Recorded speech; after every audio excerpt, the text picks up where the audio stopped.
Assalamualaikum warahmatullahi wabarakatuh. Selamat pagi anak-anak. Nah, minggu kemarin kalian sudah belajar gerak benda pada lintasan lurus atau gerak lurus, di mana untuk gerak pada lintasan lurus itu dibedakan menjadi dua, gerak lurus beraturan ya. Jadi gerak lurus beraturan, kemudian yang kedua gerak lurus berubah beraturan. Nah, yang dimaksud dengan gerak lurus beraturan itu adalah gerak yang lintasannya lurus dan kecepatannya setiap saat selalu tetap. Jika digambarkan dalam suatu grafik fungsi untuk gerak lurus beraturan, untuk grafik jarak terhadap waktu, di mana yang vertikal atau pada grafik vertikal itu adalah besarnya jarak, diberi simbol huruf S, dan yang mendatar diberi simbol huruf T. Maka grafik S terhadap T untuk gerak lurus beraturan bisa digambarkan sebagai berikut ya. Jadi seperti ini adalah grafik fungsi jarak terhadap waktu.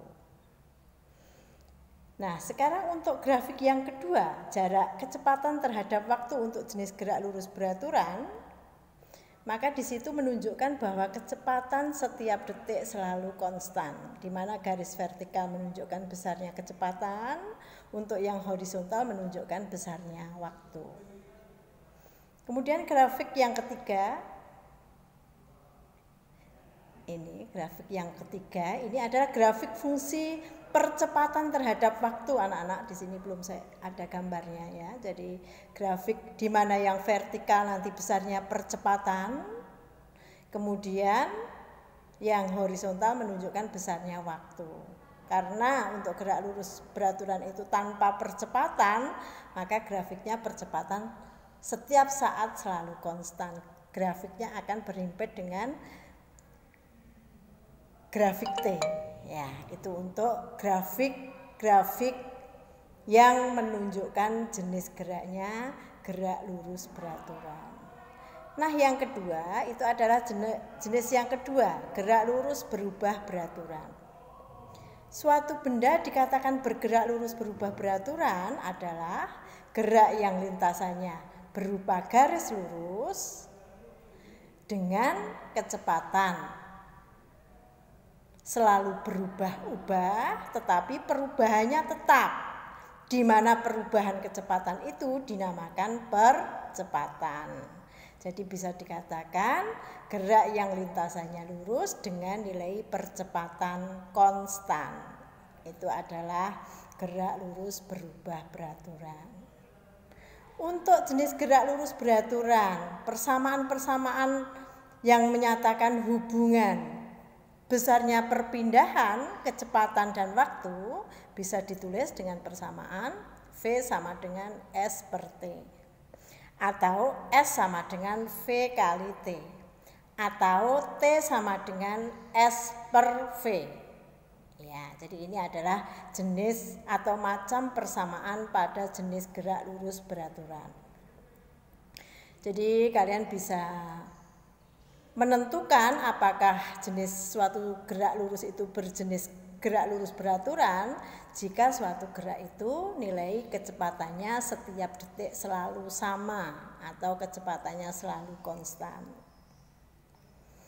Berikutnya GLBB, ya ini GLBB ini gerak lurus lintasannya lurus dengan nilai percepatan konstan.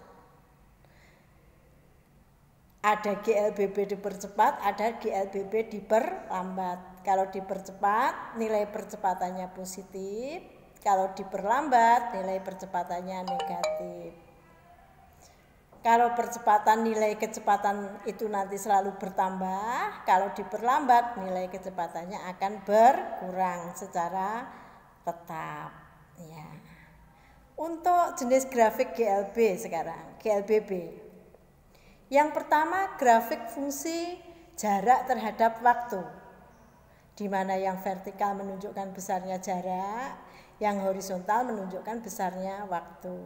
bisa digambarkan seperti itu, setengah parabola. Jadi kalau ada grafik setengah parabola seperti itu menandakan bahwa jenis geraknya adalah GLBB. Berikutnya grafik kecepatan terhadap waktu. Ini grafik kecepatan terhadap waktu, di mana garis horizontal menunjukkan besarnya waktu, yang vertikal menunjukkan besarnya kecepatan.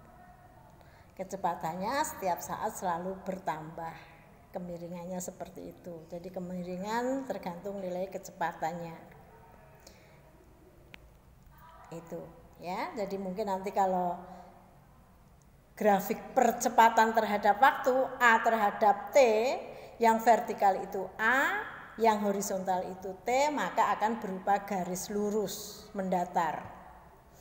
Di setiap detik nilai A-nya selalu konstan. Sekarang untuk persamaan-persamaan pada GLBB, rumus-rumus untuk GLBB, ini persamaan untuk GLBB. Yang pertama, menentukan kecepatan suatu benda setelah bergerak sekian detik. Setelah T detik, diberi simbol huruf VT sama dengan V0 plus minus AT. Di mana bisa kalian tambah keterangannya. VT adalah kecepatan benda setelah bergerak T detik.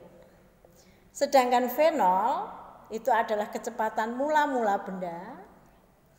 Nilai A bisa positif bisa negatif. A itu adalah percepatan benda, akan bernilai positif jika gerakan dipercepat.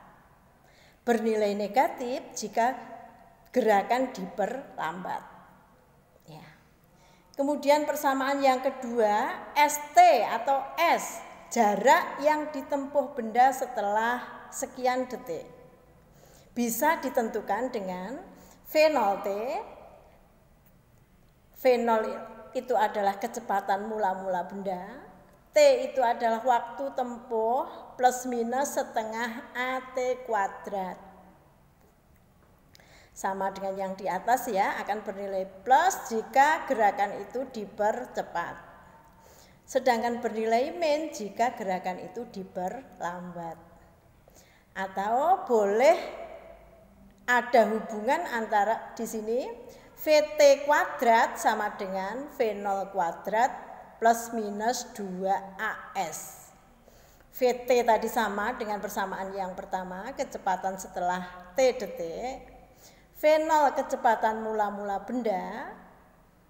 2A itu bisa dipercepat atau diperlambat. Kalau dipercepat itu bernilai positif, diperlambat bernilai negatif. Sedangkan S adalah jarak yang ditempuh benda setelah sekian detik atau T detik. Ya, jadi kalau kita sudah bisa menentukan, mengklasifikasikan apakah jenis geraknya ini GLB atau GLBB. Kalau GLB berarti rumusannya kita tidak menggunakan persamaan itu, tetapi persamaan yang di atas tadi, S sama dengan V kali T. Sedangkan kalau kita sudah bisa menentukan bahwa gerakan itu bergerak lurus berubah beraturan, maka kita harus menggunakan persamaan ketiga ini, kita pilih sesuai dengan permasalahan apa yang diketahui dan apa yang ditanyakan. Ya, demikian anak-anak ya. Jadi kalian bisa membedakan apakah itu gerak lurus beraturan atau gerak lurus berubah beraturan. Apa tadi kesimpulannya, perbedaannya apa? Kalau GLB adalah gerak yang lintasannya lurus dengan nilai kecepatan tetap. Sedangkan GLBB gerak yang lintasannya lurus tetapi kecepatannya berubah, di mana perubahan kecepatannya tetap. Perubahan kecepatan disebut dengan percepatan. Ya, jadi kalau kita sudah bisa menentukan ini jenis geraknya GLB, maka persamaan yang kita pakai hanya S sama dengan V kali T, hubungannya itu. Kalau jenis geraknya GLBB, ketiga persamaan ini yang harus kita gunakan tergantung dari apa yang ditanyakan di dalam suatu permasalahan. Begitu ya anak-anak. Kemarin ini sudah saya tugaskan. Untuk yang berikutnya anak-anak, Contoh dari gerak lurus berubah beraturan atau contohnya, salah satu contoh GLBB adalah gerak vertikal. Gerak yang arahnya naik atau turun vertikal. Di mana gerak vertikal itu ada dua nanti, ini gerak jatuh bebas atau gerak vertikal ke bawah, ini arahnya ke bawah. Ya, ini yang pertama adalah harusnya gerak vertikal ke bawah. Yang kedua adalah gerak vertikal ke atas. Ini ada dua gerak vertikal. Gerak vertikal ke bawah jika tanpa kecepatan awal, jadi kita meletakkan benda demikian kemudian kita jatuhkan biasa, maka benda akan bergerak ke bawah.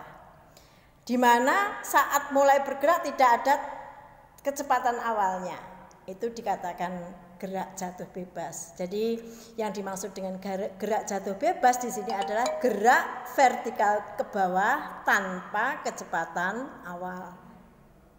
Ya, jadi itu. Untuk gerak vertikal ke bawah ini menunjukkan bahwa geraknya semakin lama akan menjadi semakin cepat. Maka ini contoh GLBB dipercepat.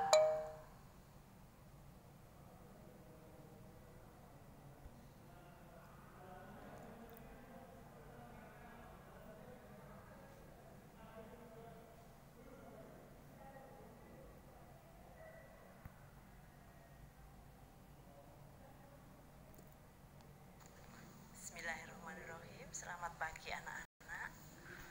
Tetap belajar dan semangat ya. Jadi pada pertemuan hari ini kita akan belajar penerapan bersama dengan